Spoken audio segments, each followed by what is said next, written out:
Hello, everyone. I'm Father Tom Morgan, and it is Thursday, May 27th, 2021. And today's message is entitled, Being There for Jesus and for One Another. You know, it's said of St. Francis de Sales, he was so generous himself, but he never asked anything from others. So I think if he had asked something from someone that knew him, they probably would have been very attentive to his request. But in our lives, others do ask things of us. Even Jesus asked one thing in friendship from his friends. We hear in Mark 14:33 and 34 and 37 in the Garden of Gethsemane. Jesus took with him Peter, James, and John and began to be troubled and distressed. Then he said to them, "My soul is sorrowful even to death. Remain here and keep watch." When he returned, he found them asleep. He said to Peter, "Simon, are you asleep? Could you not keep watch for 1 hour?" You know, friends, there is an occasion in the gospel when someone is very caring and loving towards Jesus. Remember when in Luke we hear about the sinful woman who ran into the Pharisee's home and anointed Jesus' feet and washed them with her tears and dried them with her hair?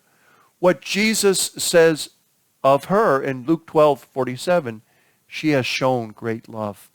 You know, brothers and sisters, you and I are called to such great love. You know, Jesus said in Matthew 25:40, "I say to you, whatever you did for one of these least brothers of mine, you did for me." You know, oftentimes people make known something that they need.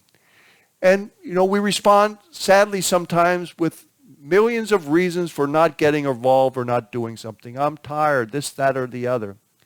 Our invitation is always to have an attentive heart.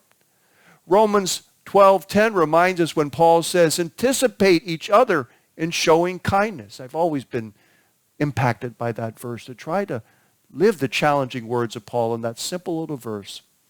If Peter, James, and John had any regrets looking back at their lives, perhaps they remembered that one moment when Jesus needed them in the Garden of Gethsemane and they fell asleep.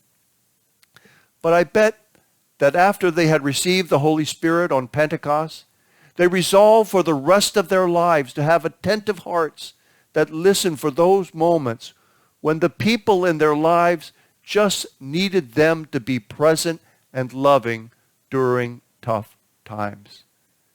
Being there for Jesus and for one another is what it's all about. Mark 5:36, fear is useless. What is needed is trust. I'm pulling for you. We're all in this together. We'll see you tomorrow, friends, on Catechism Friday. God bless.